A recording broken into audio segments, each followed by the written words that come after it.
We turn now to John Bolton, who served as National Security Advisor under former President Trump. Good to have you here. Glad to be back. So, as we were just discussing, Republicans seem to be avoiding explicitly defending Mr. Trump's actions and instead attacking the District Attorney of Manhattan. But we don't know the details of these charges. We won't until Tuesday, if then. Don't you see there being a danger for Republicans to do that because they are still aligning themselves with the former president, who I know you are sharply critical of?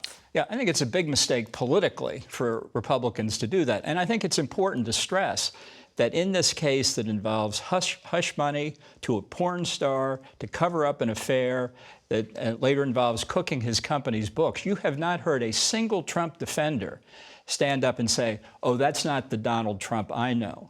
And it goes to the question of character and fitness for the presidency. I think that Trump's obviously trying to attack the prosecutor, and his supporters are following that. Look, prosecutors have broad discretion, and they should, but they don't have unlimited discretion. If Trump thinks there's prosecutorial misconduct here, violating the laws, violating the prosecutor or lawyer's ethical obligations, he has plenty of opportunities to raise that. But if he can't show that Alvin Bragg has violated the law or violated the ethics rules that are applicable, then he's got to run his own chances. And to my mind, there is a kind of rough justice here, because it's deeply ironic that a person who spent a good part of his 4 years in the White House trying to weaponize the Justice Department against his political enemies is now saying he's the victim of persecution. It's sort of what comes around goes around, Mr. Trump. So you agree that the Justice Department was weaponized under the Trump administration? I can attest to it personally. I don't need to look at other stories. What do you mean by that? Well, when Trump and his lawyers in the White House and in the Justice Department brought both a civil and a criminal case against me for publishing a book that didn't go through the pre-publication review process when they know that it had been cleared in the regular order, that is abusing the Justice Department, and there are plenty of other examples besides. Well, you brought up your book. In it, you talk about President Trump being obsessed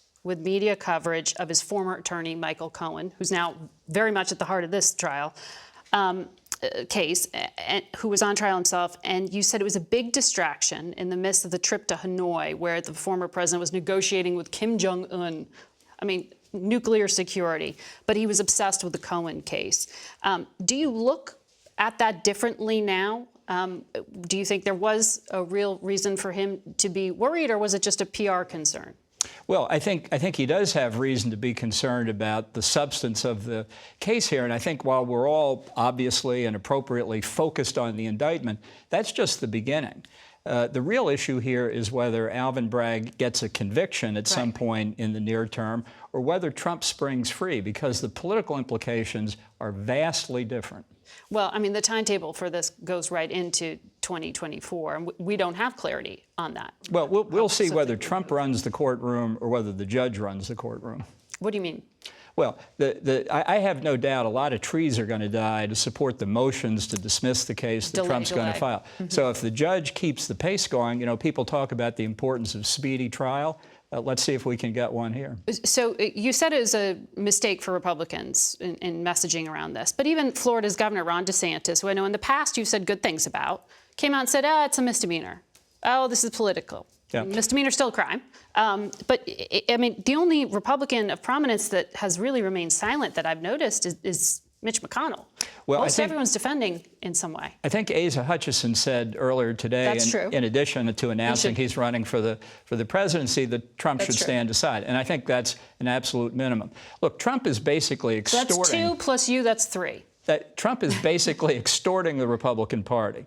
He's threatening that if he doesn't get the nomination, he'll blow up the presidential campaign, and whoever the Democrats nominate will win. And it seems to be persuasive. Well, I think what Republicans need to do to save the party, and frankly to save the country, is they can be as concerned about poor Donald Trump being mistreated by this prosecutor as they want.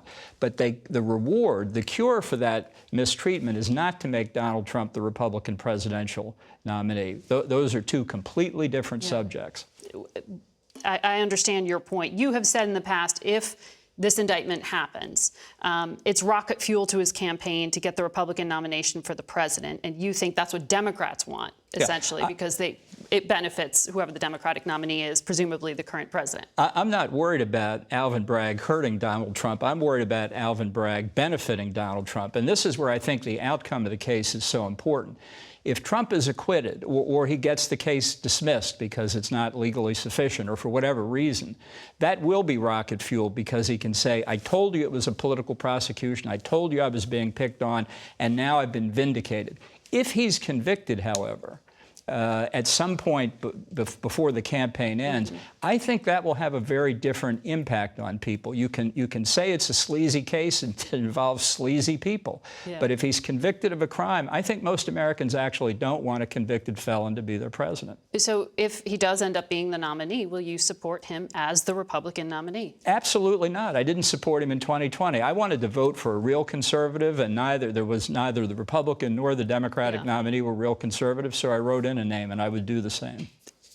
So you have said you might be considering a run. Have you ruled that out, or are you still considering? No, I'm still considering it. I have to say, watching the response to the indictment has not been encouraging for the future of the party. Trump is a cancer on the Republican Party. We need his supporters. That's absolutely true. Most of them have correct values. The distortion is the magnetic field of Donald Trump. Well, does it disappoint you that someone you have in the past said good things about, Ron DeSantis, is part of the group circling the wagons around Mr. Trump? Well, I believe in redemption for everybody, so I think there's still a way ahead here. But I tell you, what the people really want in the nominee, I think, is somebody who will say, this conduct is unacceptable to us, and we have higher values, we have higher principles than simply defending whatever Donald Trump does. So you're willing to forgive that of DeSantis. You also, however, have to be upset with his foreign policy positions.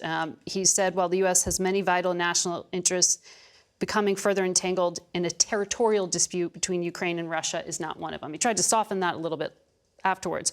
But it reveals kind of this thread we've seen reflected in some House Republicans of more of an isolationist, or at least less likely to be as muscular. Well, as I said before, I was disappointed that Ron DeSantis said that. I'm hoping that his view is changing. But I think this isolationism, I attribute a large part of it to Donald Trump. Not that he has any coherent philosophy, but his knee-jerk reaction drives people to take positions that I think they otherwise wouldn't take. I think you go back to a Reaganite foreign policy and a Reaganite optimism that it's morning in America. In fact, it's always morning in America. It's not Donald Trump's version. It's Ronald Reagan's that will get people's support. John Bolton, thank you for your time today. Thank you. We'll be back in a moment.